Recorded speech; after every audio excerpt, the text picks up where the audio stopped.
ఈ పరిసర ప్రాంతాల్లో సేవ జరిగిస్తున్న సేవకులకి, వాక్యాలు వినడానికి వచ్చిన మీ అందరికీ క్రీస్తు నామములో చిన్న ప్రార్థన చేస్తున్నాను. అది లైట్ ఆఫ్ చేస్తాను. ప్రార్థన. పరలోకమందున మా తండ్రి, ఉదయకాలం వేళ తండ్రి సేవకుల సదస్సులో మాతో ఉన్నారు. ఈ సాయంకాలం తండ్రి బహిరంగ సభలో వాక్యము ఎరిగిన వారు ఉన్నారు, ఎరగని వారు ఉన్నారు. సత్యదేవుడైన మిమ్మల్ని తండ్రి ఏ విధముగా నమ్ముకోవాలో, ఎందు నిమిత్తము వెంబడించాలో తండ్రి నేర్పించండి.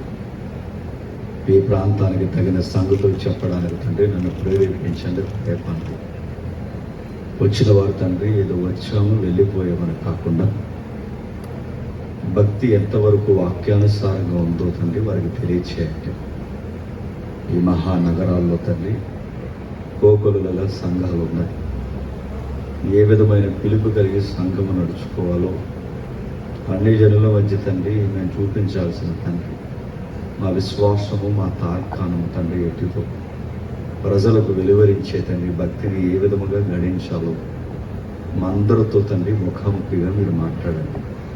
ఈ ప్రయాస, ఈ ఖర్చు, శారీరకంగా మానసికంగా తండ్రి ఈ సభల కొరకు నలిగిపోయిన తండ్రి వీరి యొక్క కష్టము తండ్రి వ్యర్థమవుతుంది. ప్రతిఫలాలతో తండ్రి మీరు నింపుతారని అర్థిస్తున్నాం. మరి ఏదైతే ఆశిస్తున్నారో నూతనైన ఆత్మలు తండ్రి సంఘంలోనికి చేర్చాలి. విరోధ భావం ఉన్న వారిని కూడా తండ్రి వాక్యము చేత సంధిస్తారని కోరుతూ నన్నును మీ పిల్లలను అందరినీ తండ్రి మీ చేతులు అప్పగించుకుంటూ క్రీస్తున్నాము నీ ప్రార్థన సమర్పిస్తున్నాము తండ్రి. ఇక ఆలస్యం చేయకుండా కొన్ని విలువైన సంగతులు విందాం. అందరి దగ్గర బైబిల్ ఉంది కదా? బైబిల్ లేకపోతే నేను చెప్పేవిగా అర్థం. కాబట్టి బైబిల్ చూడండి. ఉదయకాలం వేళ కొన్ని గంభీరమైన సత్యాలు స్థానిక దైవజనుల సమక్షంలో విన్నాం. ఈ సార్వత్రిక ప్రాంతానికి మరికొన్ని గంభీరమైన సత్యాలు మనం విందాం.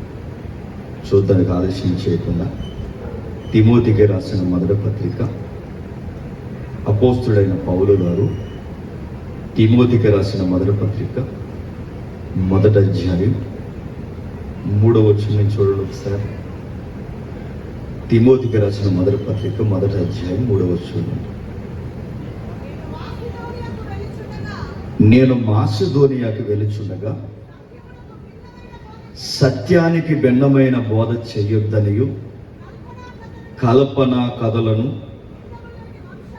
మితము లేని వంశావళులను, విశ్వాస సంబంధమైన దేవునితో ఏర్పాటుతో కాక వివాదములతోనే సంబంధము కలిగి ఉన్నవని గనుక వాటిని లక్ష్య పెట్టవద్దనియు కొందరికి ఆజ్ఞాపించుటకు నీవు ఎఫెసులో నిలిచి ఉండవలనని నిన్ను హెచ్చరించిన ప్రకారము ఇప్పుడు హెచ్చరించుచున్నాను.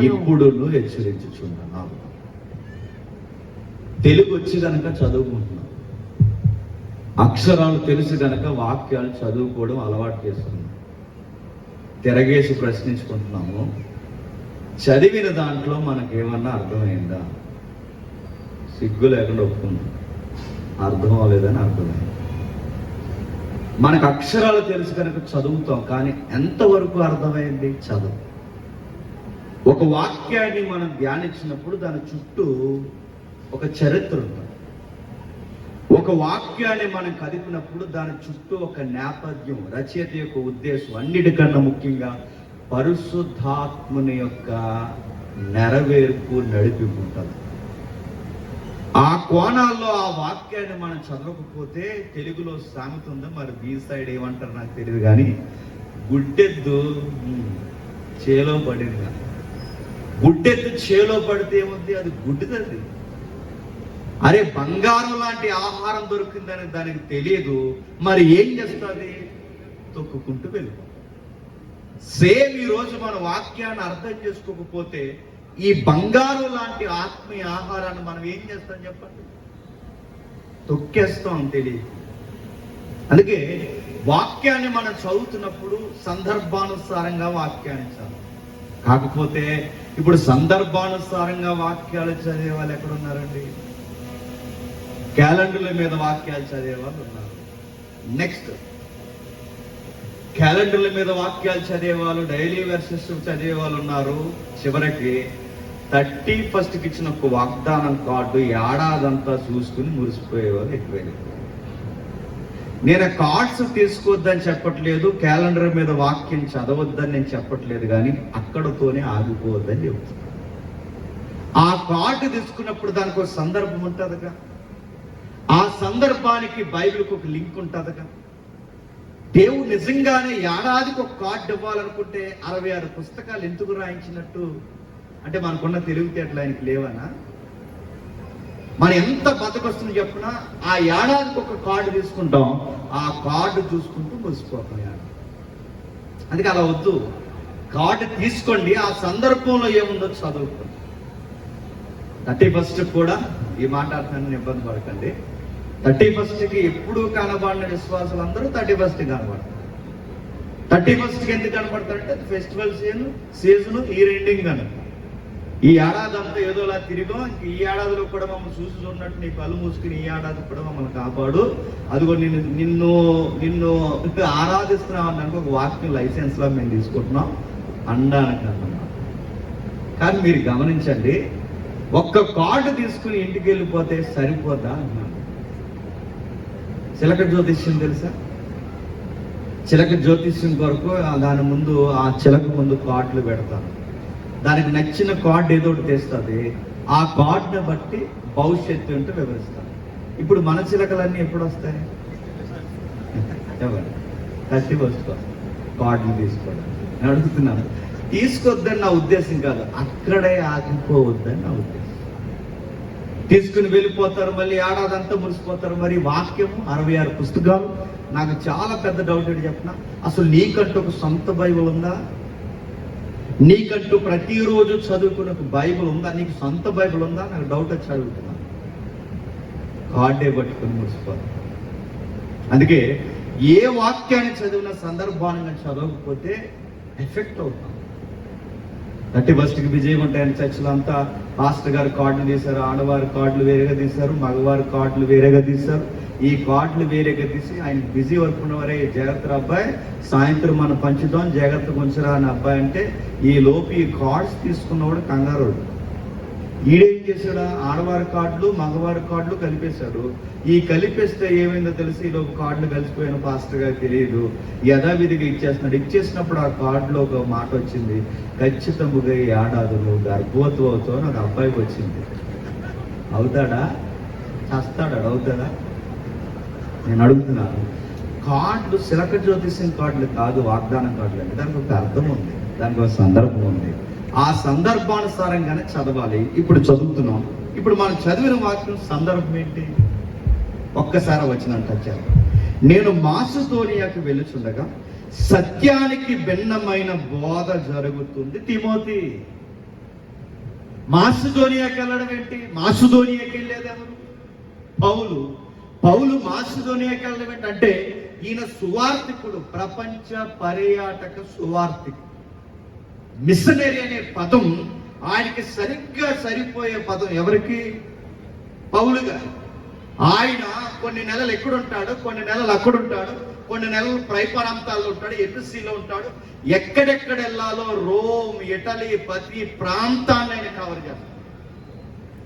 ఎక్కడైతే సువార్త అందట్లేదో అక్కడ కంకణం కట్టుకొని సువార్త చేయడానికి వెళతాడు. ఆయన వారాలు ఉంటాడు, నెలలు ఉంటాడు, సంవత్సరాలు ఉంటాడు. ఇక్కడ సంఘము కట్టబడింది అని కన్ఫామ్ అయ్యేంత వరకు ఆ ఏరియాలో సువార్త చేస్తాడు. అంత ఖచ్చితమైన సువార్త చేసినప్పుడు ఆయన సువార్త చేసి ఒకే దిక్కున ఉండిపోడు, మరో ప్రాంతానికి వెళతాడు. అప్పటి వరకు ఎఫెస్సీ ప్రాంతంలో సువార్త చేశాడు.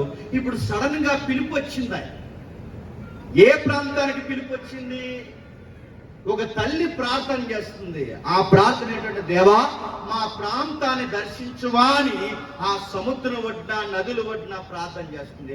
ఆమె ఎవరో కాదు, మనకు తెలుసు, వ్యాపారవేత్త లూదియా. ఆ లూదియా ప్రార్థనకి జవాబుగా ఇప్పుడు ఈయన వెళ్ళాలి. ఎవరు? పౌలు గారు. ఇప్పుడు మాస్టోనియా ప్రాంతానికి ఆమె ప్రార్థనకి జవాబుగా వెళ్ళాలి అంటే ఇప్పుడు ఈయన కదిలి వెళ్ళాలి. ఇలా కదిలి వెళ్ళాలంటే ఇప్పుడు ఈ సంఘాన్ని ఇక్కడ వదిలేసి వెళ్ళాలి. ఏ సంఘము? ఎఫెసీ సంఘం. ఎఫెసీ సంఘం యొక్క నేపథ్యము లేదా ఎఫెసీ సంఘం యొక్క బ్యాక్గ్రౌండ్ ఏమై ఉంది? చాలా భయంకరమైన బ్యాక్గ్రౌండ్. ఏముందంటే ఆ ఏరియాలో ఒక ఫేమస్ టెంపుల్ ఉందండి, డయానా టెంపుల్ అంటారు. తెలుగులో అర్తిమీదేవి. అర్తిమీదేవి గుడి ఉంది. ఆ గుడికి చాలా సెంటిమెంట్స్ ఉన్నాయి. మనుషులు, ప్రభుత్వాలు దాంట్లో ఇన్వాల్వ్ అయిపోయి, ఎందుకంటే ప్రభుత్వానికి రెవెన్యూ వస్తుందంటే ఆ రోజుల్లో రోమ్ లేదా రోమా ప్రభుత్వానికి మెజారిటీ రెవెన్యూ ఎక్కడి నుంచి వస్తుందంటే ఆ టెంపుల్ నుంచి వస్తుంది. ఈ మాట అంటున్నారని కంగారు పడకండి, ఇబ్బంది పడకండి. అంతవరకు అన్నారు నాకు తెలుసు, కొంచెం జాగ్రత్తగా వినండి. కొన్ని గవర్నమెంట్స్ ని కొన్ని టెంపుల్స్ నడిపించేస్తాయంటే మీరు నమ్మగలరా? పేర్లు అడగండి. కేవలం ఆ ఖజానా వల్లే రాష్ట్రం నడిచేస్తుందని నమ్మగలరా? ఎస్, నడుస్తున్నాయి. సేమ్ ఇక్కడ రాష్ట్రాన్ని ఒక టెంపుల్ నడిపించేస్తే ఖజానాను బట్టి ఆ రోజుల్లో రోమా ప్రభుత్వానికి ఒక ఏరియాని మొత్తం నడిపించేంత రెవెన్యూ ఆ టెంపుల్ నుంచి వచ్చారు.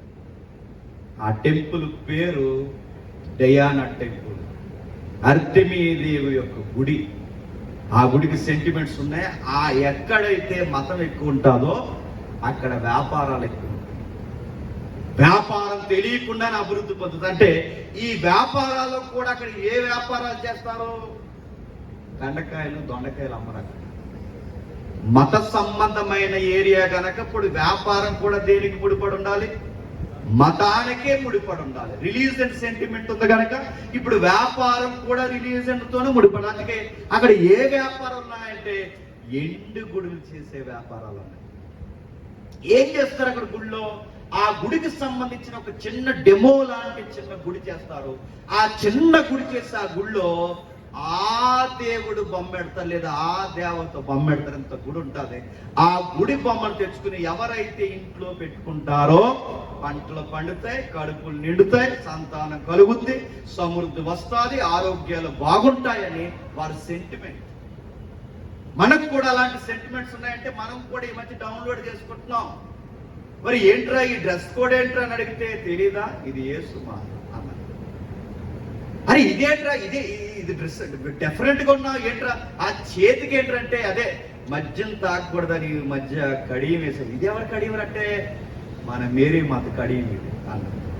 తెలుసు కదా, రింగ్ వేస్తున్నారు, మాలేస్తున్నారు. అడుగుతున్నాను, రకరకాల ఈ రోజు సిస్టమేటిక్ గా బయట నుంచి తీసుకొస్తున్నారు సొసైటీ నుంచి. ఎలా అంటే ప్రతి ఏరియాలో ఇలాంటివి ఉన్నాయి నమ్మకాలు. మెడలో ఏదో పూసల దండ వేయడం, చేతికి ఏదో తాళ్ళు కట్టడం. ఎందుకంటే ఇది అక్కడ కొన్నాం టెంపుల్లో, ఆ టెంపుల్లో ఈ వస్తువు కొన్నాం కనుక ఇది మా దగ్గర పెట్టుకుంటే బాగుంటుందని నమ్ముతారు. ఇది బయట వారి యొక్క నమ్మకాలు. మా ఇంట్లో కూడా చాలా ఉండేవి. ఓ దేవుడు, ఎవరైనా అడగండి, చాలా ఎక్కువ ఉండేది. మా నాన్నమ్మ, మా అమ్మమ్మ అందరూ తెగారద చేసేవారు. బై గాడ్ గ్రేస్ నా దగ్గర నుంచేసే అవసరాలు నన్నే పిలుచుకున్నాడు దేవుడు. అంతకు ముందు మా ఇంట్లో జరిగే కార్యాలు చూస్తే ఇప్పుడు ఆలోచిస్తే నాకే పిచ్చెక్కుతుంటారు. జంతువులను బలేసేవారు, వాటి చెవులు కోసేవారు, రకరకాల పనులు చేసేవారు. ఏంటి తతంకం అంటే అక్కడి నుంచి తెచ్చుకున్న ఆకారాలు తెచ్చి లోపల పెట్టేవారు. ఏంటి ఇవన్నీ అంటే ఇవి ఉంటే మంచి జరుగుతాదని ఒక నమ్మకం. నాకు భయం వేసేది నైట్ టైం ఆకారాలు చూస్తుంటే. ఉండాలరా అనేవారు. బెడ్రూమ్లో ఉండేది. ఆ ఉండాలి అంటే పెట్టేవారు. ఎందుకంటే ఆ ఉండాలి మంచిది, అతని తెచ్చామేది, మీరు కట్టుకో, అది ఉంచుకొని. ఇలాంటి సెంటిమెంట్స్ అన్ని ఎఫెసీ ప్రాంతం. ఆ ఎఫెసీ ప్రాంతంలో పాత 7 వింతల్లో అని ఉండే 7 వింతలు తెలుసుగా, ఓల్డ్ 7 వండర్స్. ఆ పాత 7 వింతల్లో ఒక వింత ఏంటో తెలుసా? ఈ డయానా టెంపుల్. మీరు కావాలని అంటే అర్తిమీదేవి గుడి పాత 7 వింతల్లో ఒక వింత. అంటే బైబిల్ రికార్డ్స్ చెప్తుంది, చరిత్ర రికార్డ్స్ కూడా చెప్తున్నాయి. పాత 7 వింతల్లో ఒక వింత ఏంటో తెలుసు? ఇదిగో ఈ అర్తిమీదేవి గుడే ఒక వింత. ప్రజలు అక్కడికి నమ్మకంతో వస్తారు, సెంటిమెంట్స్ వస్తారు, అక్కడ ఎన్నో మొక్కులు మొక్కుకుంటారు. అలాంటి మొక్కులు మొక్కి సెంటిమెంట్స్ ఉండి ప్రాణాలు అర్పించేంత మోడభక్తి జరిగిస్తున్నప్పుడు ఆ ఏరియాకి పౌలు అనే వ్యక్తి వెళ్ళి అపోస్తుల యొక్క పోకడలు అక్కడ జరిగి ఈ ప్రజలందరూ అక్కడ అలాంటి నమ్మకాలు ఉన్నప్పుడు పౌలు అక్కడ నిలబడి వాక్యం బోధిస్తే అలా వెళ్ళేవారు ఎలా తిరిగారు, అక్కడికి పోయేవారు ఇటు తిరిగారు, అటు వెళ్లాల్సిన వారు ఇటు తిరిగి గుడులకి గోపురాలకి పోవలసిన వారు క్రీస్తు మందిరముగా కూడుకోవడం స్టార్ట్ చేస్తారు. దాన్నే ఆ గుంపుకి పెట్టిన పేరే సంఘము అన్నారు. ఆ సంఘానికి అడ్రస్ ఉండాలి గనక ఎఫెసీ సంఘము అన్నారు. అంటే ఒకప్పుడు వీళ్ళకి దేవుడు లేనివారంటే ఒకప్పుడు వీళ్ళకి సరి అయిన భక్తి లేనివారంటే అవును, ఒకప్పుడు వీళ్ళకి సరైన విజన్ లేదంటే అవును, వీళ్ళకి జ్ఞానములో రిలీజన్ లేదా మతపరమైన జ్ఞానం వీళ్ళకి లేదంటే అవును. ఇప్పుడు ఏ వెలుగు వీళ్ళకి వచ్చిందంటే క్రీస్తు ప్రకాశము వారి హృదయాల మీద ప్రకాశించింది. అంటే ఇప్పుడు ఆ మూఢ నమ్మకాలు పోయాయి, ఇప్పుడు సంఘం అనే గుంపులోకి వచ్చారు. అవన్నీ పూర్తిగా మానేశారు. అక్కడికి ఎందుకు వెళ్ళేవారంటే ఏదో ఒకటి కలిసి వస్తుందని వెళ్ళేవారు. ఇప్పుడు ఎక్కడికి పోవాలన్నా ఎందుకు వెళ్తారండి? కలిసి వస్తుందని వెళ్తాం. ఏం రాత్రి అబ్బాయి ఉన్నది కూడా పోతుంటే ఎవడొస్తాడండి? ఎప్పుడైతే ఇలా మారిపోయి ఇలా వచ్చేసారో సడన్ గా ఆ గుడి చుట్టూ నెలకొన్న ఆ ఎండి గుళ్ళు వ్యాపారం అంతా ఒకేసారి దివాలా ఎత్తేసారు. పౌలు రాక గవర్నమెంట్ ఇబ్బంది పడిపోయింది. ఎందుకంటే వ్యాపారాలు పడిపోయాయి, ఒత్తిడి. వ్యాపారానికి ఒక యూనిట్ ఉంటుందిగా ప్రతి ఏరియాకి, వ్యాపారస్తులకు కూడా యూనిట్ ఉంటుంది. ఆటో వాళ్ళకి యూనిట్ ఎలా ఉంటుందో వ్యాపారస్తు అర్బన్ సిటీ వ్యాపారస్తులకు కూడా ఒక యూనిట్ ఉంటుంది. వాళ్ళందరూ పట్టుకెళ్ళి ఒత్తిడి ట్యాక్స్ కడుతున్నాగా ఆ గవర్నమెంట్ ని పేక్ పట్టుకున్నారు. ఇగో ఈ అబ్బాయి వచ్చిన తర్వాత, ఈ సువార్తికుడు వచ్చిన తర్వాత మా వ్యాపారాలు పడిపోయాయి. టెంపుల్కి విదేశీ రాకడలు ఆగిపోయాయి. స్వదేశీలు కూడా టెంపుల్ దర్శించడం అంటే రెవెన్యూ తగ్గిపోయింది. ఇటు మీ గవర్నమెంట్ కి ఇబ్బంది, ఇటు మా వ్యాపారాలు నడవాలన్న ఇబ్బంది. ఇప్పుడు ఏం చేస్తాం? మనిషిని ఏం చేద్దాం? చంపేద్దాం, తీసేద్దాం. మతానికి అడ్డొచ్చినాడు ఎలాంటోడైనా సరే చంపేద్దాం అన్నారు. అలాంటి టైంలో పౌలు గారిని అక్కడి నుంచి ఎమర్జెన్సీగా పంపించేశారు. ఇలా ప్రయాణం చేస్తూ వెళ్తున్న అలా మాసిదోనియా ప్రాంతానికి వెళుతున్నప్పుడు పౌలు గారు చెప్పేసి ఇక వెళ్ళిపోయే రకం కాదండి. అక్కడ వర్క్ ఎంత వరకు జరుగుతుందని మళ్ళీ వాకప్ చేస్తాడు, వాట్సాప్ లో కాదు. అక్కడ ఎంత వరకు జరుగుతుంది, ఎలా ఉంది, మనం వేసిన పునాదులు పునాదుల్లాగా ఉన్నాయా, మన కట్టిన సిద్ధాంతాలు సిద్ధాంతంగానే కొనసాగుతున్నాయా, మధ్యలో ఏదన్నా జౌక్యం జరిగిందా అని కనుగొన్నాడు. అలా కనుగొన్నప్పుడు ఆయనకి బ్యాక్గ్రౌండ్ నుంచి కొన్ని వార్తలు వినబడ్డాయి. ఆ వార్తలు ఏమి వినబడ్డాయి? నేను మాసిదోనియాకి వెళుచుండగా సత్యానికి భిన్నమైన బోధ చెయ్యొద్దనియు, కల్పనా కథలు, మితములేని వంశవలులు, విశ్వాస సంబంధమైన ఏర్పాటుతో కాక వివాదములతోనే సంబంధం కలిగి ఉన్నవి గనక వాటి లక్ష్య పెట్టొద్దని ఎఫెసీలో నేను ఉన్నప్పుడు చెప్పానుగా. తిమోతి, ఈ పెద్దలందరికీ చెప్పానుగా. వీళ్ళు ఏమేమి రేట్ చేస్తున్నారంటే కల్పనా కథలు. ఏం చెప్తున్నారట? కల్పనా కథలు. సంఘాలు ఎలా పాడైపోతాయంటే సత్యం చెప్పడం మానేసి కథలు చెబితే సంఘాలు పాడైపోతాయి. కథలు ఎలా ఉంటాయంటే చిన్న కథ పుట్టించండి, దానికి ఇంకో 4 స్టోరీలు వెళ్తారు. ఉదాహరణ చెప్పనా? మన వరకు TV9లో వచ్చింది వార్త, ఎంతమంది చూసారు? ఈస్ట్ గోదావరి జగ్గంపేట దగ్గర ఒక ఊర్లో దయ్యాలు తిరుగుతున్నాయని వార్త వచ్చింది. మరి ఎంతమంది చూసారు ఆ వార్త? టీవీ9 విలేకరు యాంకర్ కూడా అక్కడ దిగిపోయి అందరిని అడుగుతున్నప్పుడు ఏమ్మా రాత్రి దయ్యం కనబడిందంటగా, ఏంటి సంగతి అంటే వీళ్ళే కనబడిందండి. ఎలా ఉందమ్మా అంటే ఆ బిల్డింగ్ మీద వెళ్ళి ఆ బిల్డింగ్ మీద దూకి అటు నుంచి వెళ్ళి అలా పోయిందమ్మా. ఎలా ఉందమ్మా అన్నారంటే నల్లగా ఉందండి. నెక్స్ట్ మరొక ఆవిడ దగ్గరికి వెళ్ళారు, అక్కడికి వెళ్ళి అడిగారు ఎలా ఉందమ్మా ఆ దయ్యం అని అంటే పక్కడున్న ఆవిడ ఈ సొందులోకి వచ్చి ఆ సొందులోకి వెళ్ళి ఆ బొందులోకి దూరింది. ఎలా ఉందమ్మా అని అడిగితే ఈవిడేమందో తెలుసా? ఎర్రగా ఉందండి, ఆవిడేమో నల్లగా ఉందండి, ఈవిడేమో ఎర్రగా ఉందండి. అడుగుతున్నాను, ఇన్ని స్టోరీలు ఎలాగంటే నేను ఎందుకు ఇన్ని కథలు చెప్తున్నారంటే మీరు వాకప్ చేయడం పోలీసుడు కనుక చెప్తున్నాను.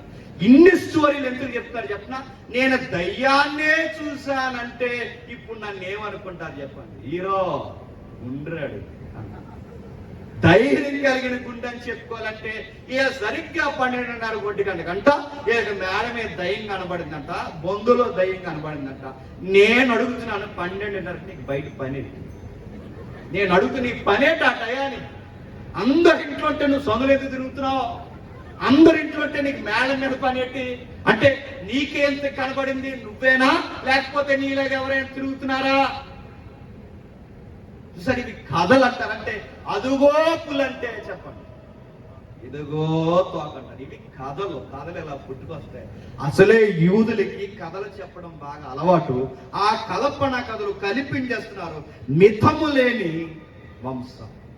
ఏం చేస్తున్నారట? మిథము లేని వంశావళులు. మిథం అంటే వంశావళులు ఎలా చెప్పుకుంటారు? సంఘంలో కూడా ఈ రోజు ఉన్నాయి మిథము లేని వంశావళులు. అంటే మేమేంటో తెలుసా? రూబేను వంశం మాదేమనుకుంటున్నాం.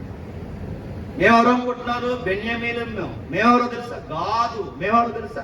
నఫ్తాలి. మేమెవరో తెలుసా? ఎపిసి. మేము ఎఫ్రాయిం. మేమేదో మనస్సే. ఇలా గొప్పలు పోతున్నారట. మన దగ్గర కూడా చెప్పుకుంటారు, చూసారా? మేమెవరో తెలుసా? అది అప్పర్ క్యాస్ట్ మాదేమనుకుంటున్నాం. మేమెవరో తెలుసా? మనం లో అనుకోకండి, లో క్యాస్ట్ కదా, అప్పర్ క్యాస్ట్ మాదేమనుకుంటున్నాం. ఈ రోజు క్యాస్ట్ ఫీలింగ్ దేవుడి పేరు మీద ఎలా చెప్పుకుంటారో ఆ రోజు వంశాలు చెప్పుకుంటున్నారు. అబ్రహాం గారు ఏమవుతారు అనుకుంటున్నా? మాకు అటు నుంచి ఇటు నుంచి అటు తాతయ్య గారు అవుతారు ఏమనుకుంటున్నాం. ఇసాక్ గారు ఏమవుతారు తెలుసా? ఆ తర్వాత మోసెస్ గారు ఏమవుతారు అనుకుంటున్నాం? మా బాబాయ్ గారు తాలూకు అటు నుంచి అటు ఇటు నుంచి ఇటు బీరకాయ పీసి ఏమవుతారు అనుకుంటున్నాం? మామయ్య గారు అవుతారు, మోసయ్య గారు ఏమవుతారు.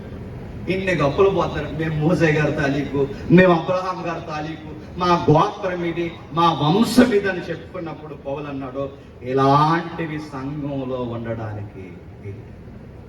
సత్యం చెప్పకుండా కథలు చెప్పినా సంఘం కట్టబడదు. సత్యం చెప్పకుండా వంశాలు కులాలు తెర మీదకి తీసుకొచ్చిన సంఘము తయారవదు, గొప్ప కూలిపోతాది. నెక్స్ట్ వివాదాలతో, అంటే వీటి వల్ల ఏమవుతుంది? వివాదాలు ఎక్కువైపోతాయి. ఇది దేవుడి పిలుపు కాదు, ఏర్పాటు కాదు. ఇలాంటివి చెప్పొద్దని ఆ ఎపిసిలో పెద్ద మనుషులు పెట్టాను నేను. పెద్దోళ్ళు పెద్దరికాన్ని మర్చిపోయారు, పెద్దవాళ్ళు లౌకికమైన ఆశకి లోనైపోయారు. అందుకే ఆ పెద్దల్ని హెచ్చరించడానికి, సంఘం యొక్క పిలుపేంటో చెప్పడానికి తిమోతి నిన్నక్కడ పెడుతున్నాను. భక్తి ఏంటో నేర్పించాలి. భక్తి ఏంటో నేర్పించి, అసలు భక్తి అంటే ఏంటి, బయట దేవుడికి ఈ దేవుడికి ఏంటి ప్రత్యేకత చెప్పాల్సిన వారు చెప్పట్లేదు. తిమోతి నువ్వైనా చెప్పాలి. తిమోతి భక్తికి తార్కాణాలు బయట ఉన్నట్టే మన దగ్గర ఉన్నాయి.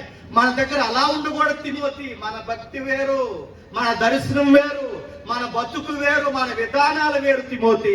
మనలాగా వాళ్ళు ఆలోచించలేకపోతున్నారని ఈ పెద్దలని వీరిని సరిచేయడానికి అక్కడ ఉండు తిమోతి అని చెప్పడానికి మొదటి అధ్యాయం రెఫరెన్స్ ఇచ్చాను. రెండవ అధ్యాయం ఏం జరుగుతుంది? రెండవ అధ్యాయం నేను టూకీగా లైన్స్ చెప్తాను. రెండవ అధ్యాయం ఏం జరుగుతుందంటే స్త్రీలను కొంచెం మౌనంగా ఉండమని. మొత్తం అధ్యాయం ఎవరిస్తే తెల్లారిపోతాం మనకి. అందుకే అవుట్ లైన్స్ మాత్రమే చూద్దాం, మనకు కావాల్సిన వచ్చిన దగ్గర త్వరగా వెళ్ళిపోతాం. మొదటి అధ్యాయం ఏమో అసలు వాతావరణం ఏంటో ఇంటిచ్చాడు మనకి. రెండవ అధ్యాయం ఏం చెప్తున్నాడు? స్త్రీలతో కొంచెం జాగ్రత్త. ఎందుకంటే అసలే కథలు, అసలే వివాదాలు, అసలే లేనిపోని వంశాల గొడవలు ఈ టైంలో పరిపక్వత లేకుండా వీళ్ళు ఇన్వాల్వ్ అయ్యారనుకోండి, ఇంకా స్టోరీలు ఎక్కువైపోతాయి.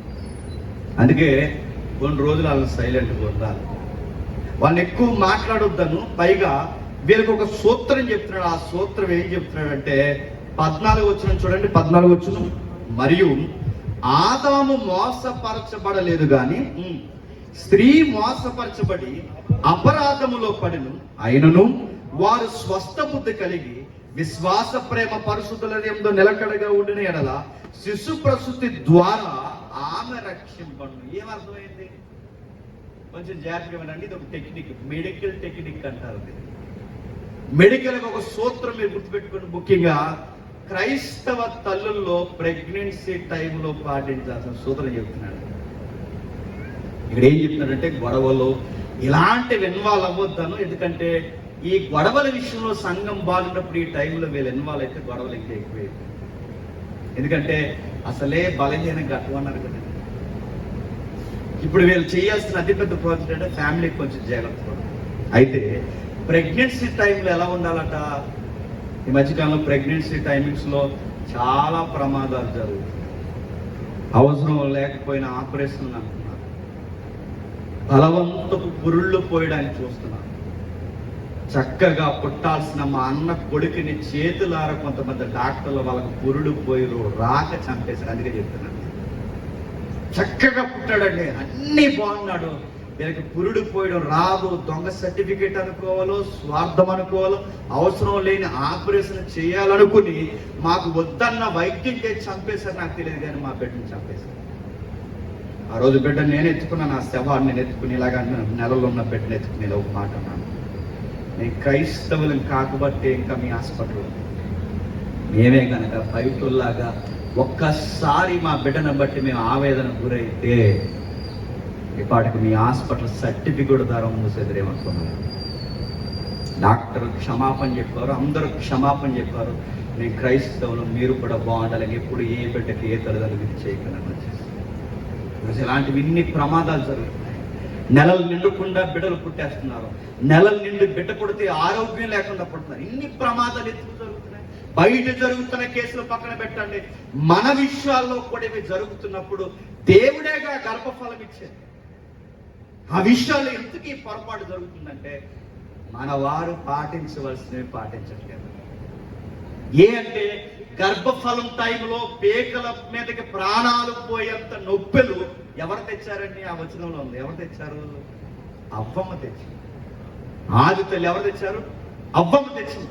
నడుస్తూ నడుస్తూ బంతులా కనాల్సిన పురున్నొప్పులు ఎవరు తెచ్చారు? ఆది తల్లి అవ్వమ్మ తెచ్చింది. అదేంటండి ఆవిడ తెస్తే మాకెలా వస్తుంది అంటే, మీ తాతకి షుగర్ ఉంటే నీకు రాదా? వస్తుంది. మీ తాతకి బట్టతలు ఉంటే నీకు రాదా? వస్తుంది. మీ నాన్న రంగు నీకు రావట్లేదు? వస్తుంది. అలాగే అవ్వమ్మ చేసిన మిస్టేక్స్ భారం మనం మోయమంటే చెప్పండి వాస్తవం. తల్లిదండ్రులు మంచోళ్ళు అయితే పిల్లలు సుఖపడతారన్నది ఎంత వాస్తవమో, తల్లిదండ్రులు తిరుగుబోతులైతే పిల్లలు రోడ్డు మీద అడుక్కు తింటారన్నది కూడా అంతే వాస్తవం. ఆ తల్లిదండ్రులు చేసిన తప్పు చెప్పండి ఎప్పటికీ 30 కూర్చోండి. ఆ ముప్పుల్లో ఇబ్బందుల్లో సమస్య తెలుసా? డెలివరీ టైంలో ప్రాణాలు పోయే పరిస్థితి. ఇప్పుడు సూత్రం అడుగుతున్నాను, మరి నార్మల్ డెలివరీ సింపుల్ గా చక్కగా ఏ ఇబ్బంది లేకుండా పుట్టాలి అంటే పౌలు గారు ఒక సూత్రం చెప్తున్నాడు.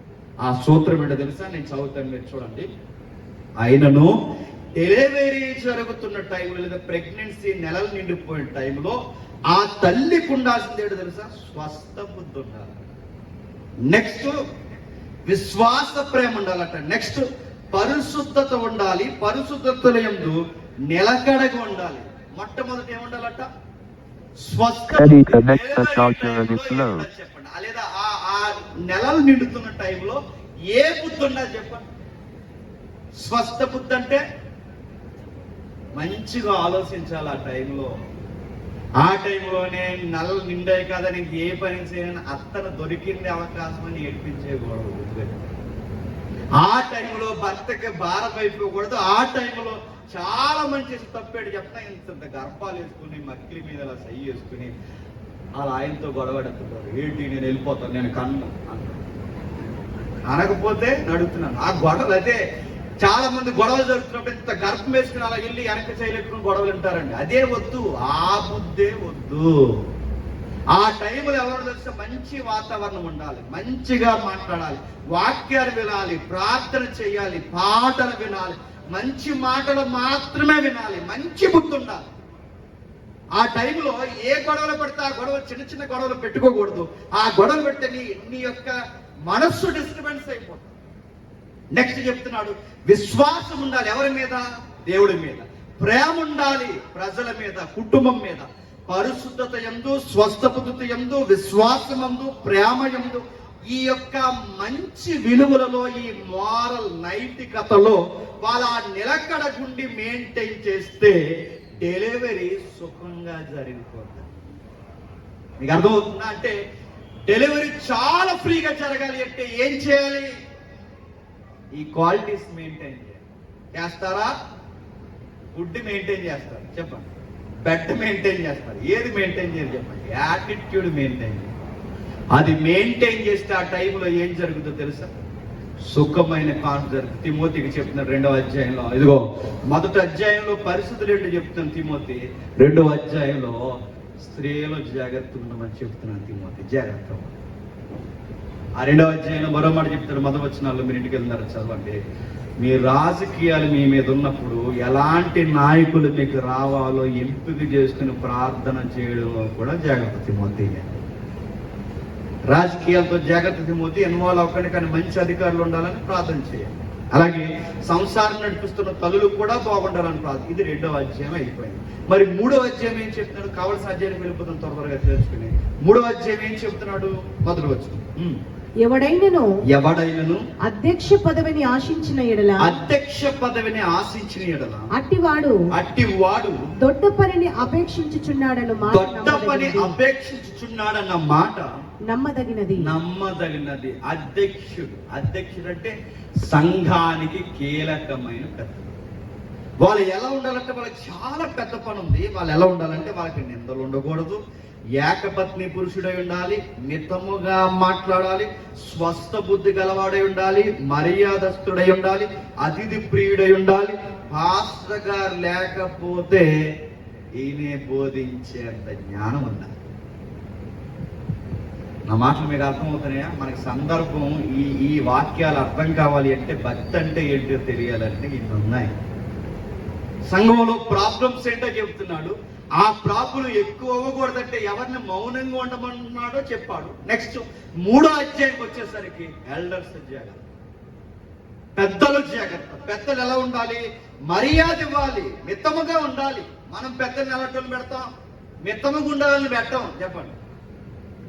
నోరు పెద్దకున్నాను పెట్టండి, గట్టిగా గొడవాడతాడు. గట్టిగా గొడవాడని పెట్టకూడదు చెప్పండి. అన్నిటినీ సమాధానంగా మాట్లాడేవాడిని పెట్టాలి, అందరినీ గౌరవించే వాడిని పెట్టాలి, చక్కగా మాట్లాడేవాడిని పెట్టాలి. ఆయన మరొక మాట మాట్లాడాడు, మద్యపానం కొట్టని వాడై ఉండాలి. అదేంటి అలా కొడతారంటే కొన్ని ఏరియాల్లో పడతారులేండి. క్రిస్మస్కి నేను క్రిస్మస్కి వెళ్ళాను, మీ సైడ్ కదా మా సైడ్. నేను వెళితే ఆ క్రిస్మస్కి వెళ్ళినప్పుడు ఒక ఆయన వచ్చి, జేమ్స్ గారు ఇంకా చెప్పండి వాక్యం అన్నాడు. ఎలా ఉప్పును కొట్టిందండి, ఇంకా చెప్పండి వాక్యం అనగానే నేను ఆ వాసన వేసేసరికి ముందు ఆరక్కదు వాక్యం నీకు చెప్పాలనుకున్నాను. ఈయన ఎవరండి అని అడిగితే ఈయన ఎల్డర్ అయినా. అరే ఎలా కూడా ఉంటారంటే ఉంటారు. మరో విషయం చెప్పిన ఎల్డర్స్ కొన్ని ఏరియాలో ఎలా ఉంటుందో తెలుసా? కనీసం వాళ్ళ బోధింప తగిన సామర్థ్యం కలిగి ఉండాలి. ఉన్నారా? మొన్న నాకు బాధ వేసిందండి. ఒక పాస్టర్ గారిని వీడియో వచ్చింది, మీరు చూసారు. ఏం జరిగిందో మనకి ఆ సంఘం కూడా తెలియదు కానీ వీడియో బయటకు వచ్చింది. అంత పొడుగున్నారు పాస్టర్ గారు. ఆయన మాట్లాడుతూ ఉండగా ఆ మైక్ తీసుకునే పాస్టర్ గారు నా సంఘం పెద్ద అనుకుంటానండి, ఇక్కడ కొట్టేసరికి బ్లడ్ అంతా కాదు. ఎంత భయం లేని పెద్దలు. సేవకుడు అంటే పిలుపున్నవాడు, సేవకుడు అంటే దేవుడు మనుషుడు. సేవకుడుకున్న వాగ్దానం అని చెప్తున్నా, నిన్నెవడైనా ముట్టాడో వాడు నా కనుగుడ్ను ముట్టినట్టు అన్నాడు. అలాంటి దేవుడు మనిషిని టచ్ చేస్తున్నారంటే ఎంత భయం లేని వాళ్ళండి. ఒకవేళ ఆయన దొంగ పని చేస్తే చెప్పకయ్యా చెప్పు, పట్టడం ఏంటండి? ఆయన సరిగ్గా నడిపించకపోతే నీ నడిపింపు బాలేదయ్యా అని చెప్పు. నలుగురిలో సంఘం ఉండగా కొట్టడం ఏంటండి? నేను అడుగుతున్నాను. కనీసం బయట వాళ్ళకంటే తెలియదు, మనోళ్ళకి తెలియకపోవడం ఏంటండి? కొట్టారు. ఇలా సేవకుని కొడుతున్నారంటే కారణం ఏంటి? వీళ్ళకి బోధ అంటే ఏంటో తెలియదు, వాక్యం ఏరంటే ఏంటో తెలియదు. తెలియనప్పుడు ఏం చేస్తారు చెప్పి కొడతారు. ఒక ఉదాహరణ చెప్పు. మొన్న గండిపల్లి చెప్పని మేము చెప్తాను కదండి. వైజాగ్ సరిగ్గా సమ్మర్ టైంలో సండే స్కూల్ పిల్లలకి స్పెషల్ స్టడీ జరుగుతాయి. ఈ జరుగుతున్న టైంలో పైనుంచి పెద్దలు వచ్చి సండే స్కూల్ పిల్లలు ఎంతవరకు నడిపిస్తున్నారో చెకింగ్ చేయడానికి వస్తారు. చెక్ చేయడానికి వచ్చినప్పుడు అందరు పిల్లలు చెప్తున్నారు, సండే స్కూల్ టీచర్ అడుగుతుందో చెప్పు పిల్లలు ఒకసారి లేచి ఇదిగో రేపు వచ్చి అడుగుతారు పెద్దోళ్ళు, అందరూ బాగా నేర్చుకుంటున్నాం అని చెప్పు ఎందుకు ఇలా జరిగిందని క్వశ్చన్ అడిగితే ఆ పాప బాగా చెప్పింది, ఈ పాప బాగా చెప్పింది, ఈ పాప బాగా చెప్పింది, ఆ పాప బాగా చెప్పింది, ఇంకో పాప చెప్పట్లేదు. ఏ పిల్ల అందరూ చెప్తున్నారు, నువ్వెందుకు చెప్పవే, నీకు గారాబం అయిపోయి చెప్పు ఎరుకోగోళ్ళు ఎత్తుకు పడిపోయి చెప్పు అడిగితే చెప్పట్లేదు. బొగ్గలు నలుపుకుంటుంది, కళ్ళు నలుపుకుంటుంది, చెప్పట్లేదు. టీచర్ గద్దించింది, చెప్పు అందరూ చెప్తే నువ్వు చెప్పవేటని అడిగితే చెప్పలేదు. గట్టిగా గద్దించేసరికి ఏడుస్తూ లెగిసి రెక్లెస్ గా వెళ్ళిపోయింది. ఆ రెక్లెస్ గా వెళ్ళిపోతే తీరా ఆవిడెవరో కాదు, ప్రెసిడెంట్ గారి మనవరాలు, సంఘ ప్రెసిడెంట్ గారి మనవరాలు. అయితే ప్రెసిడెంట్ గారి దగ్గర వెళ్ళిపోయింది, తాతయ్య అని కానీ తాతయ్య ఇలా పైకి వచ్చాడు, యారా తల్లి ఎవర్రా నేను అన్నది, ఏమైంది చెప్పు, సండే స్కూల్ ఎవడన్నా అన్నాడా, ఎవడైనా కొట్టాడా, సండే స్కూల్ టీచరు అంది. అడిగి కొడిదా, సండే స్కూల్ టీచర్ కొట్టింది నేను, సండే స్కూల్ టీచరు తాతయ్య, సండే స్కూల్ టీచర్ నడు, సండే స్కూల్ టీచర్ సంగతి నడు తీసుకుని. అమ్మా సండే స్కూల్ టీచరు, నేను సండే స్కూల్ చెప్పమంటే నువ్వు పిల్లలు కొట్టావా తిట్టావా, ఏమైంది, పిల్లకి ఏడుస్తుంది, నా బుట్టది ఎంత అలాగే ఏడుస్తుంది, ఒకరికి అందిపోయాయి, ఏమన్నావు, ఆ పిల్లలంటే ఏం లేదు పెద్ద అయినా, రేపు పైనుంచి మనకి పెద్దలు వస్తున్నారుగా, అందరినీ పిల్లల్ని చెక్ చేస్తారుగా, అందుకే అందరినీ ఏం నేర్చుకున్నారు అడుగుతున్నాను. ఆ పిల్ల బాగా చెప్పింది, ఈ పాప బాగా చెప్పింది, ఈ బిడ్డ బాగా చెప్పింది, మీ మనవరాలు ఏం చెప్పట్లేదు కొంచెం గద్దించాను, ఈ లోపు లేచి వచ్చేసిందంటే ఏమడగలుగుతాం అంటే ఏమడగలేదు పెద్ద, అంత గట్టిగా అరకంటే ఎరుకోగోళ్ళు ఎందుకు పడిపోయాను, ఎరుకోగోళ్ళ కోసం దానికి ఏం తెలుస్తుంది, ఎరుకోగోళ్ళ కోసం దాన్ని అడగబెట్టి ఈ గోళ్ళలో ఈ మెట్లు పునాదులు ఏమన్నట్టు నాకు చెప్పు, నెక్స్ట్ ఎలక్షన్ లో కట్టించేద్దాం అని చెప్పాడు. మీకు ఏం అర్థమైంది చెప్పండి. ప్రెసిడెంట్ గారికి ఎరుకోగోళ్ళు అంటే ఏంటో తెలియకపోతే ఇక సంఘం ఏమవుతుంది చెప్పండి. నెక్స్ట్ ఎలక్షన్ కట్టించేద్దాం ఏంటి, ఎరుకోగోళ్ళు నెక్స్ట్ ఎలక్షన్ కట్టించాడు ఏంటండి, ఆ పిల్లని అడుగుతా ఏంటి, యాక్షన్ లో కట్టించేద్దాం మాట్లాడకన్నట్టు. చూసారా, నేను అడుగుతాను, ఇలా ఉంటే సంఘాలు ఏమవుతాయి. తిమోతి కథ చెప్తున్నాను, నాయన సంఘ పెద్దలు వాక్యం చెప్పే స్థాయిలో ఉండాలి అంటే వాక్యాన్ని బాగా చదవమని చెప్పి. ఇది 3వ అధ్యాయం గ్రాఫ్. 4వ అధ్యాయం ఏం చెప్తున్నాడు, త్వరగా వెళ్ళిపోతాం. 4వ అధ్యాయంలో ఏం చెప్తున్నాడు చూడండి, మొదలు వచ్చింది. అయితే కడగడ దినముల్లో కొందరు అబద్ధికుల వ్యాసధార వలన మోసపరుసుల ఆత్మల యందు దయ్యాల బోధ యందు లక్ష్యముంచి విశ్వాస బస్సుల ఎదురైన ఆత్మ తేటగా చెబుతున్నాడు. అబద్ధికులు వాత వేయబడిన మనస్సాక్షి గలవారే వివాహమును నిషేధించుతూ సత్య విషయమైన అనుభవజ్ఞానం గల విశ్వాసులు కృతజ్ఞతాస్తుతులు చెల్లించి పుచ్చుకొని నిమిత్తం దేవుడు సృష్టించిన ఆహార వస్తువులు కొన్నిటిని తినుట మానేవలవని చెబుతారు. ఈ బోధంతో జాగ్రత్త. అంత్య దినాల్లో ప్రాబ్లం ఏంటో తెలుసా, వివాహాన్ని సీరియస్ గా తీసుకోరు. తిమోతి నీకు చెప్తున్నాను, అవి ఆల్రెడీ స్టార్ట్ అయ్యాయి, రాబోతున్నాయి. వివాహాన్ని సీరియస్ గా తీసుకోరు.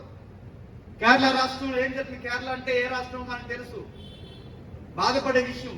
అలాంటి కేరళ రాష్ట్రంలో ఏం జరిగింది తెలుసా, ఇంజనీరింగ్ ఫైనల్ ఇయర్ జరుగుతున్న 2 మగ పిల్లగాళ్ళకి ఫాదరే దగ్గరుండి పెళ్లి చేయండి. ఎవరికి, మగ పిల్లగాళ్ళకి.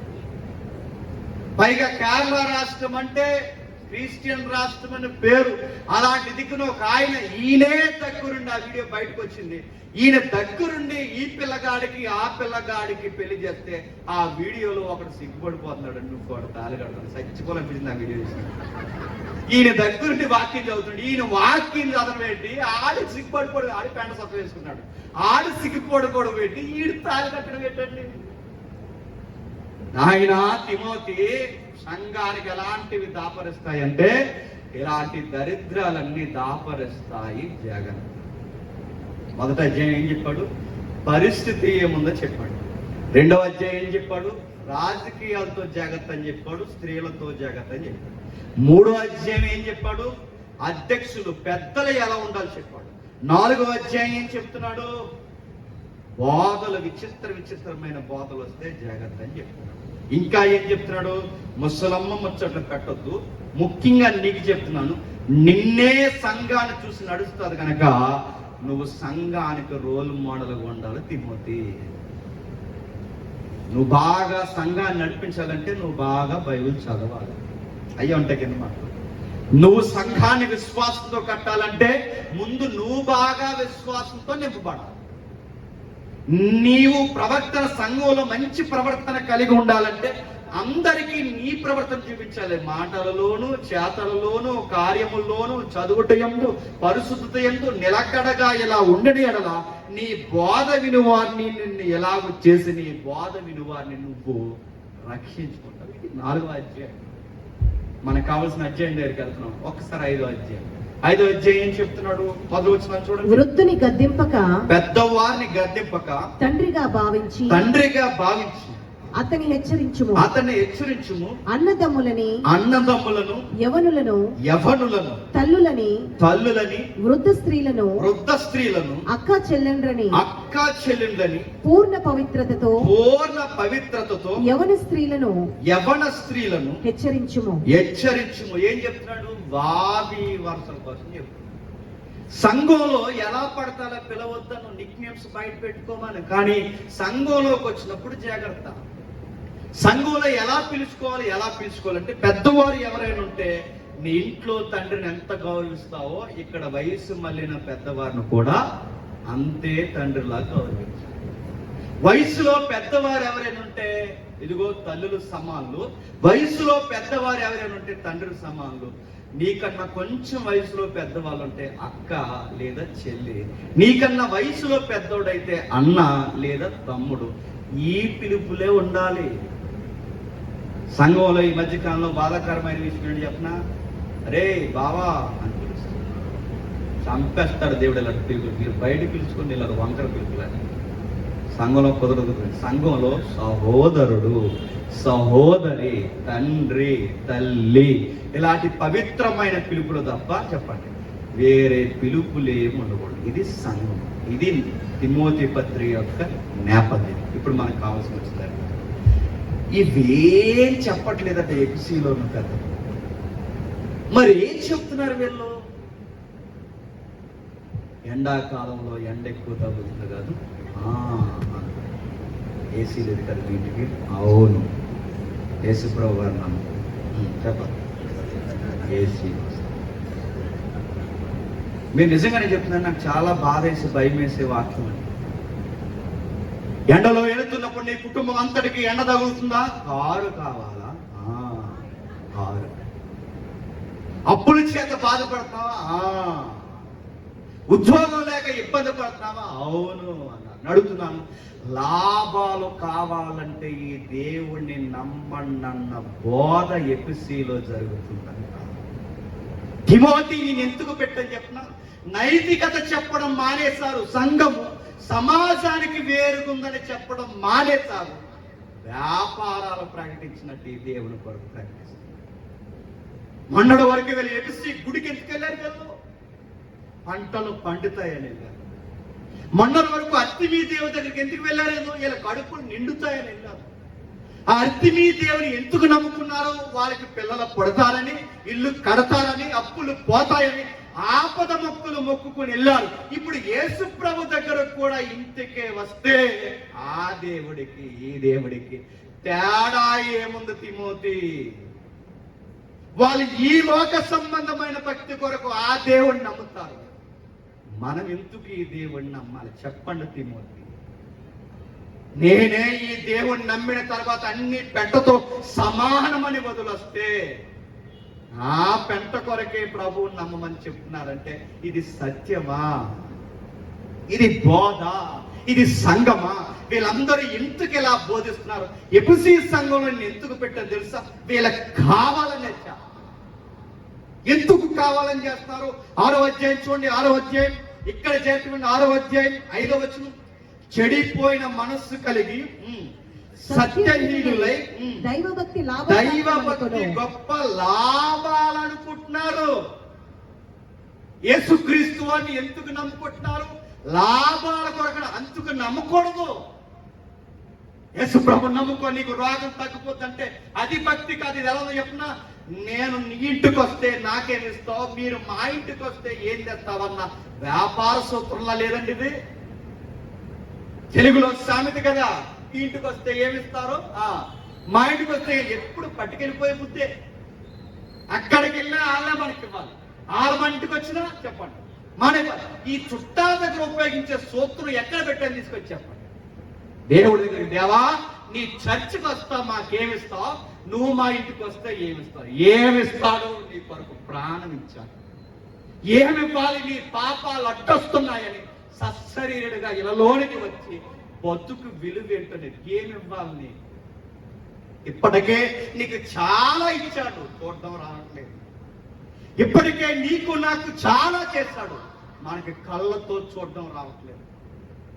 ప్రభు ఏం నేర్పిస్తున్నారు? ఇదిగో వీళ్ళ భక్తి అనగానే వీళ్ళందరూ అనుకుంటున్నారు లాభాలు అనుకుంటున్నారు. లాభాలు కాదు, ఉన్న దానిలో తృప్తిగా బతకడం భక్తి అని చెప్పు తిమోతి. ఎంత మంచి మాట రాశాడు, ఎంత పులకిస్తాం ఆ మాట కిందికి చెప్తున్నాడు.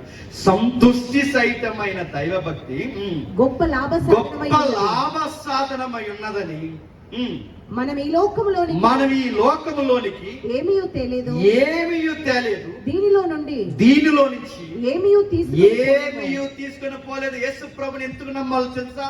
ఇంకా ఏవో వస్తాయని నమ్మడం కాదు, తృప్తిగా బతకడం నేర్చుకోవాలి.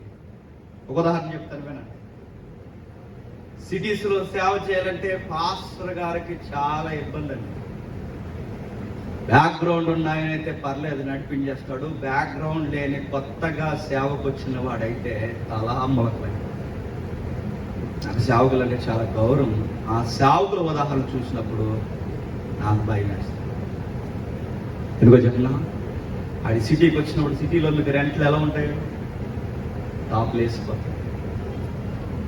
సంఘం పూర్తిగా సేవ నమ్ముకుని వచ్చిన ఆయనకి ఒక చిన్న అద్దెలు తీసుకున్నాడు. ఆ అద్దెలు తీసుకుని ఆ ఇంట్లోనే ఉండి సేవ చేస్తున్నాడు. అదే ఇంట్లో స్టవ్ ఉంటుంది, అదే గదిలో మంచం ఉంటుంది, అదే గదిలో వాళ్ళకి కావలసిన నీలబందులు ఉంటాయి, చిన్న బీరు ఉంటుంది, అన్నీ ఒక గదిలోనే ఉంటాయి.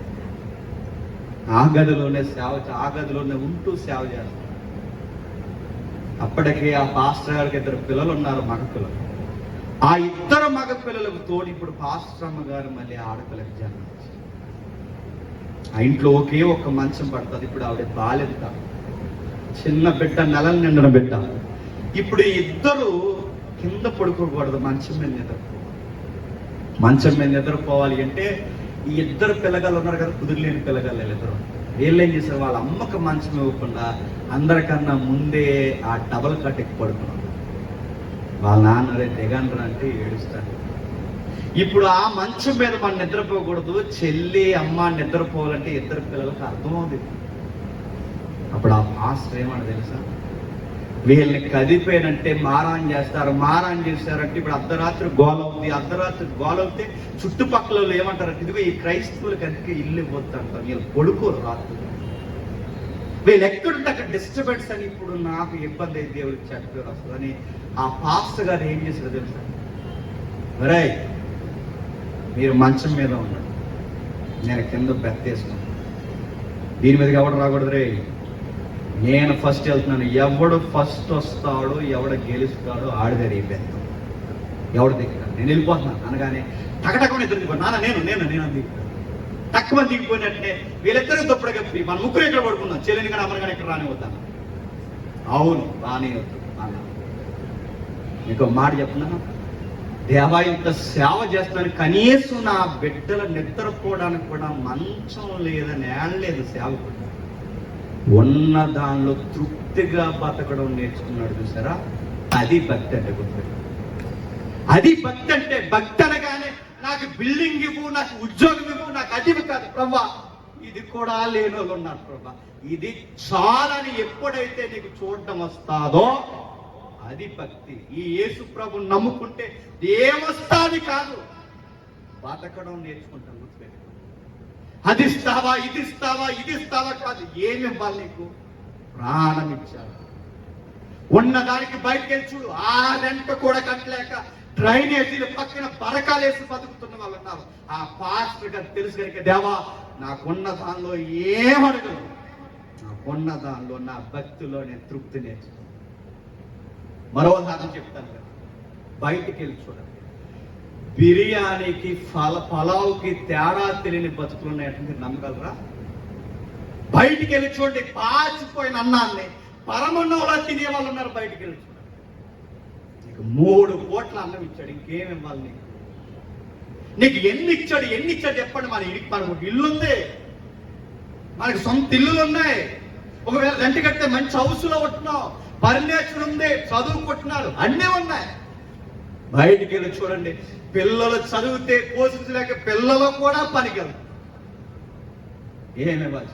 మరో మాట చెప్తున్నా, కొన్ని ఏజెన్సీ ప్రాంతాలకు వెళ్ళండి, కరెంట్ అంటే తెలియదండి. ఈ రోజుకి కరెంట్ అంటే మనకి బెడ్రూమ్లో లైట్ వేరు, బాత్రూంలో లైట్ వేరు, నిద్రపోయేటప్పుడు లైట్ వేరు. ఎన్ని లైట్లు మన ఇంటి ఎన్ని రంగులో మన ఇంటి బయటికి వెళ్ళి చూడండి. కరెంట్ అంటే వింతగా దీపాల కింద బతికేసే వాళ్ళని చూడండి. యేసుప్రభుని నమ్ముకుంటే ఏమి నేర్చుకున్నారంటే, బయటోడికి దేవుడు అంటే తెలియనోడికి చెప్పాలి. బయటోడికి ఈ దేవుడిని నమ్ముకుంటే నువ్వు ఏమి నేర్చుకున్నావంటే చెప్పాలి, ఉన్న దాంతో తృప్తిగా బతకడం నేర్చుకున్నాను రా చెప్పాలి. ఈ దేవుడిని నమ్ముకున్న తర్వాత గొంతమ్మ కోరికలు కాదురా, కోరికలు మాని ప్రభువా ఇవన్నా ఉన్నాయని స్తుతించడం నేర్చుకున్నాను రా అని చెప్పాలి. మనం ఏం చెప్తున్నాం తెలుసా? కారు లేదా? యేసుప్రభుని నమ్ముకోండి. నేను అడుగుతున్నాను, ఆడు యేసుప్రభుని నమ్ముకుంటాడు, ఎప్పటికే కారు రాదు. నేను మళ్ళీ అడుగుతున్నాను, కారు రాకపోతే వాడు ఏం చేస్తాడు? ఇల్లు ఇంకో దేవుడిని నమ్ముకుంటాడు.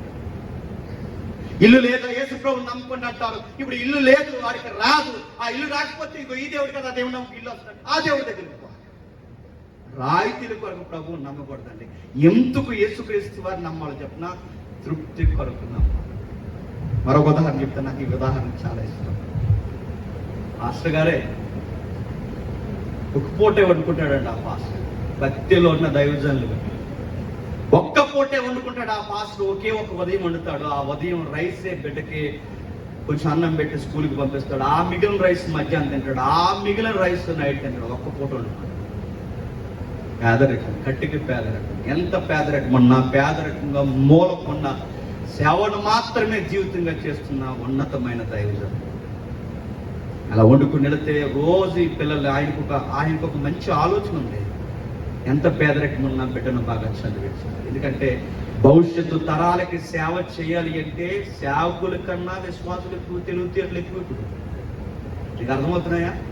సేవకుడి కన్నా విశ్వాసులు ముదురులు. ఇప్పుడు ఈ ముదురులకి వాక్యం చెప్పాలంటే అది చదువుకోవాలి. వాక్యం పట్ల కొంచెం థియలాజికల్ నాలెడ్జ్ ఉండాలి. వాళ్ళకి వాక్యం చెప్పి చదువుకోవాలి. పాస్టర్ గారు ఏం చేశారంటే బిడ్డను బాగా చదివించాలనుకున్నారు. ప్రైవేట్ స్కూల్లో జాయిన్ చేశారు. ప్రైవేట్ స్కూల్లో వీళ్ళకి బ్రేక్ టైం ఉంటుందండి. ఈ బ్రేక్ టైం అందరికీ బ్రేక్ టైం ఇస్తే బ్రేక్ టైంలో టిఫిన్ అని తెచ్చుకుంటారు. అందరూ చెప్తున్నారు, ఒరే ఇదేంట్రా టిఫిన్ అడిగితే ఈ డబ్బున్న కూరగాయలు అందరూ ఈరోజు మా మమ్మీ నాకు దోశ వేసిందిరా అన్న. నీదేంట్రా? మాది పెసరెట్టు ఉప్మారా. నీదేట్రా? బజ్జీలు రా. నీదేట్రా? బాయిల్డ్ రైస్ రా. నీదేట్రా? ఏదేదో చెప్పారు. మా అమ్మ ఈ రోజు ఏదో యూట్యూబ్లో చూసుండేదిరా. నీదేట్రా? రకరకాలు ఉండారు. మాస్టర్ గారు అబ్బాయిని అడిగారు, నీదేంట్రా అంటే దాని పేరు తెలక అబ్బాయి బౌలు ఓపెన్ చేసేదిగో అది అంటే అదేంటో తెలుసు, సద్దన్నం. కొంచెం గంజేసి ఆ గంజిలో పెరిగేసి ఆ సద్దన్నమే రోజు ఇదే తెస్తావేంట్రా? ఏంట్రా దీని పేరు అంటే నాకు తెలియదు, మా డాడీ నాకు రోజు ఇదే పెడతాడు. ఇంటికి వచ్చాడు, డాడీ రోజు మా ఫ్రెండ్స్ అడుగుతున్నారు దీని పేరేంటో, నాకు చెప్పాలని సిగ్గైపోతుంది, నాకు తెలియట్లేదంటే ఆ పాస్టర్ గారు అన్నారు, అరే నీకు ఐటమ్ను బట్టి సిగ్గుపడుతున్నావా, పేరు తెలియదని సిగ్గుపడుతున్నావా అంట. ఐటమ్ బాగుంది డాడీ, దాని వరకు వస్తే నేమే సద్దనం అని చెప్పరండి. సద్దనం అంటే నవ్వుతారేమో డాడీ అంటే, అదే కదా ప్రాబ్లం లేదు. అందుకే నువ్వేం చెప్తావంటే దీన్ని సద్దనం అని చెప్పక ఏం చెప్తావంటే దీన్ని కోల్డ్ రైస్ అని. ఏం rice? Cold rice. Cold rice అంటే సద్దనమే. సద్దనం కోల్డ్ రైస్ అని చెప్పాను కానీ వెళ్ళారు. రేపు పొద్దున మళ్ళీ టిఫిన్ ఓపెన్ చేశారు బ్రేక్ టైంలో. నీదేట్రా? బజ్జీలు రా, పూరీలు రా, ఇడ్లీలు రా, పెసరెట్ రా, యూట్యూబ్ టిఫిన్ రా, రకరకాలు ఇచ్చారు. తెచ్చంతా పెట్టారు. నీదేంట్రా అంటే ఇప్పుడు చెప్పారు పాస్టర్ గారు అబ్బాయి, మాది కోల్డ్ రైస్ రా. అరే మాకు ఫ్రైడ్ రైస్ తెలుసు, ఆ రైస్ తెలుసు, టమాటా రైస్ తెలుసు, అన్ని రైస్ తెలుసు, కోల్డ్ రైస్ ఏంట్రా? అది ప్రపంచంలో ఒకరే చేస్తారు, మా డాడీ చేస్తారు. ఏంటి అది ఎలా ఉంటుంది అంటే టేస్ట్ చేయండి రా అని స్పూన్లో ముంచాడు. వాళ్ళ నాలుగు మేము పెట్టేసరికి అరే భలే కరిగిపోతుంది, బజ్జి కరిగితలేదు, భలే కరిగిపోతుందిరా అన్నారు. అరే చాలా మెత్త కరిగిపోతుంది, ఏంటది? Cold rice. మా డాడీ మాత్రం వండుతారు, ఇంకెవరు ఉంటారు. వీళ్ళ ఇంటికి వెళ్ళారు, మమ్మీ రేపు పూరి వద్దు, బజ్జీ వద్దు, ఇవేమొద్దు అని చెప్పారు ఈ సంతురు మమ్మీలకి. రేపు ఇవేం వండొద్దు, మాకేం వండుతామంటే మాకు కోల్డ్ రైస్ కావాలంటే ఈ మమ్మీలు అందరూ కోల్డ్ రైస్ ఏంట్రా, రేపు ఫ్రైడ్ రైస్ తెలుసు, టమాటా రైస్ తెలుసు, ఆ రైస్ తెలుసు, ఈ రైస్ తెలుసు, ఉన్న రైస్ ని వేపేసి దానికి కొత్త పేరు ఎట్టడం తెలుసు. కానీ ఇప్పుడు కోల్డ్ రైస్ అంటే ఎక్కడ తెస్తారా, ఏంట్రా అంటే ఏమో తెలియదు. ఆ ప్రపంచంలో మా ప్రపంచంలో ఒకటే తెస్తున్నాడు ఎవరు. ఆ తెచ్చారు ఏంటంటే రోజు తిన్నా, నేను తిన్న మమ్మీ నేను తిన్నంటే ఈ మమ్మీలందరూ స్కూల్కి వచ్చారు సరదాగా. మరి ఏంట్రా నువ్వు తెస్తున్నావని చూస్తే తీరా చూస్తే అది సద్దన్నం. సద్దన్నమా అన్నారు. మమ్మీ నువ్వు ఏ అన్నమంటావన్ను, నాకు మాత్రం అదే పెట్ట. ఆ ఒక్క కురుగాడు స్కూల్ ట్రెండ్ని సెట్ చేసాడు. గుర్తుపెట్టి విషయం ఏంటి చెప్పిన, పాస్టర్ గారు గుర్తుపెట్టుకోండి. పాస్టర్ గారు ఎలా బాధపడచ్చు, దేవా నీ సేవ చేస్తున్నాను, నా బిడ్డకి టిఫిన్ కూడా పెట్టలేకపోతున్నాను ప్రభు అని ఏడ్చాడా. 3 పూటలు సరిగ్గా అన్నం వండుకోలేకపోతున్నాను ప్రభు అని ఏడ్చాడా. ఒక్క పూట వండుకున్నదే 3 పూటలు దాచుకుని తింటున్నాను ప్రభు అని ఏడ్చాడా. ఏడవలేదు, తన బిడ్డతో కష్టాలని నవ్వుతూ బతకడం నేర్చుకున్నాడు. అది భక్తి అంటే. గుర్తు కష్టాల్లో కూడా తృప్తిగా బ్రతికి నవ్వుతూ, నాన్న మనకి దేవుడు ఇదే ఇచ్చాడు రా, ఇది లేనోళ్ళు కూడా ఉన్నారు. ఇది భక్తి.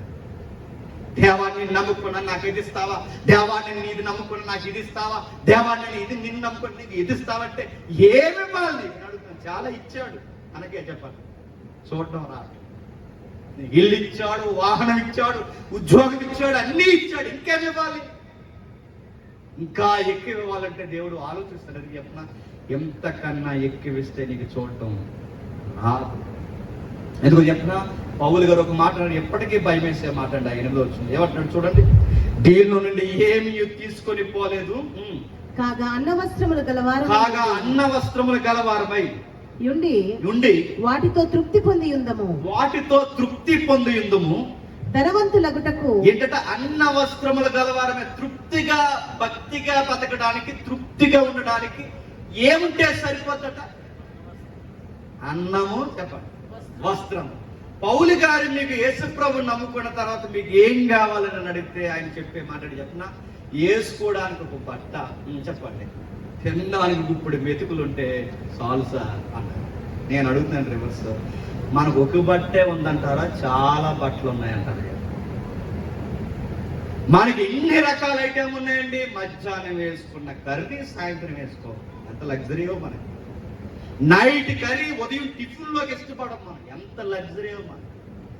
ఫంక్షన్ బట్టలు వేరు, చర్చ్ బట్టలు వేరు, బయటికి వెళితే వేరు, ఎంత లగ్జరీయో మనకి. పౌలు గారికి అంత ప్రపంచానికి సువార్త ప్రకటించిన వాడికి దేవుడు ఏమిచ్చాడంటే ఆ పూటకి వేసుకోవడానికి బట్టలు, ఒక జత బట్టలు, తినడానికి ఇప్పుడు మెతుకులు. చాలు ప్రభువా, ముక్కు మూసుకుని బతికేస్తాను.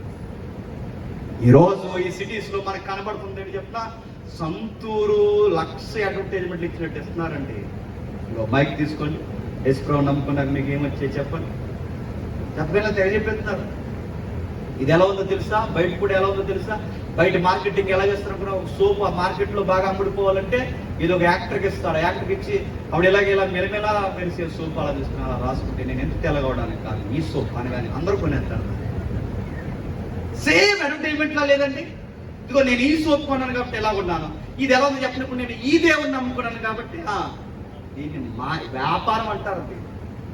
పౌలు ఏమన్నాడు తెలుసా, ఈ నమ్ముకున్నాను కాబట్టి ఇలా ఉన్నానలేదు, ఈ నమ్ముకున్నాను కాబట్టి తృప్తిగా ఉన్నానన్న.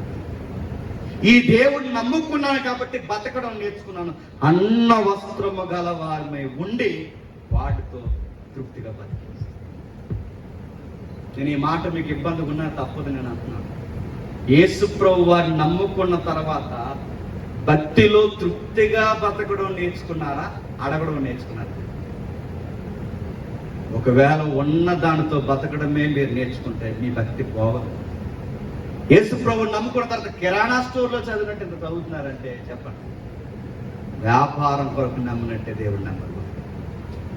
ఎఫెసీ సంఘం ఎందుకు పాడైపోయిందో చెప్తున్నా. అర్తిమీ దేవి గుడికి ప్రజలు ఎందుకు వెళ్ళారు ఇప్పుడు యేసుప్రభు దగ్గరకు కూడా చెప్పండి. అందుకే వస్తారు ఆ గుడికి ఎండుగుళ్ళు కొనుక్కోవడానికి ఆ గుడికి ఎందుకు వెళ్ళేవారు తిమోతి?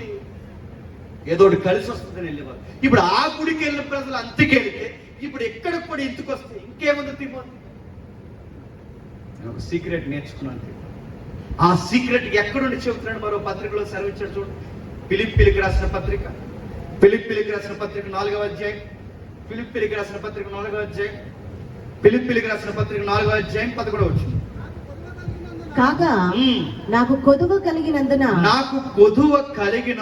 నేను ఇలాగూ చెప్పుటలేదు, నేనే స్థితిలో ఉన్నను, నేను ఏ స్థితిలో ఉన్నను ఆ స్థితిలో సంతృప్తి కలిగి ఉండ నేర్చుకుని ఆ స్థితిలో సంతృప్తి కలిగి ఉండుట నేర్చుకున్నాను. ఏంటండి ఈ మాటలు ఎక్కడుండి చెప్తున్నాడు తెలుసా?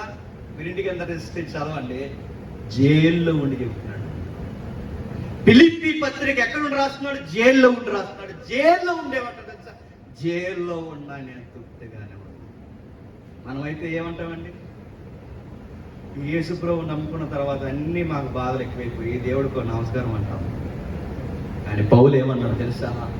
ఈ నమ్ముకున్న తర్వాత శరసాల్లో ఉన్నా కూడా ధైర్యం, శరసాల్లో ఉన్న తృప్తిగా ఉండడం నేర్చుకున్నానన్న దగ్గర మూల భాషలో ఏం రాసింది తెలుసా? నాకు ఒక సీక్రెట్ తెలుసుకుని సీక్రెట్ మర్మం. ఆ మర్మం ఏంటో తెలుసా? దేవుడు నమ్ముకున్నాక తగ్గించుకుని బతకడం నేర్చుకుని. ఇది మర్మం అన్నాడు. ఇది మర్మం. ఇంకేం అడగరా? ఎందుకు అడగు పౌలు గారు? ఎందుకు మీరు అడగరంటే ఏం అడగరు చెప్పు. నా కొరకు పరలోకాన్నే వదిలి, నా కొరకు నిత్యత్వాన్నే వదిలి, నా కొరకు సింహాసనాన్ని వదిలి, నా కొరకు అమరత్వాన్ని వదిలి, నా కొరకు సశరీరగా ఎలలోకి వచ్చి నా కొరకు తలవార్చుటకు చోటు లేనంతగా బలైపోయిన ఆయన జీవితాన్ని చూసి ఇంకేం అడగను. చివరి రక్తపు పొట్టు వరకు నా కొరకు కాల్చేశాడు. ఇంకేం అడగదు. ఆయనకే వస్త్రాలు లేవు, ఆయనకే స్థలం లేదు. ఇలాలో ఉన్నప్పుడు ఆయనకే సరైన నివాస స్థలం లేదు. ఏమడదు. క్రైస్తవ భక్తి జీవితం అంటే ఈ లోకంలో ఎంత లగ్జరీగా బతుకుతాం అన్నది భక్తి కాదు. ఉన్న లగ్జరీ జీవితంలో ముక్కు మూసుకుని గుర్తుపెట్టుకోండి, ఆ జీవితం కొరకు ఎదురు చూస్తూ బ్రతకడం భక్తి. గుర్తుపెట్టుకోండి. చాలా మంది అబ్రహాం గారి కోసం సీరియస్ గా బోధించేస్తున్నారు. అబ్రహాం గారికి దేశాన్ని ఇచ్చాడు, అబ్రహాం గారికి దేశాన్ని ఇచ్చాడు, అబ్రహాం గారికి దేశాన్ని ఇచ్చాడు. సరే, అబ్రహాం గారికి దేశాన్ని ఇచ్చాడు. అబ్రహాం గారి దేశంలో ప్యాలెస్ కట్టాడా? పక్కకు పోయి టెంట్ వేసుకుని చాలు ప్రభు, ఈ టెంటే నాకు ఎక్కువ. అబ్రహాం గారిని దీవించిన ప్రభు నన్ను కూడా దీవించంటే దీవిస్తాడు. అబ్రహాం లాంటి మైండ్ నీకుంటే రాసిస్తాడు. నీకు ఎందుకు కూడా చెప్పిన అబ్రహాముని దీవించి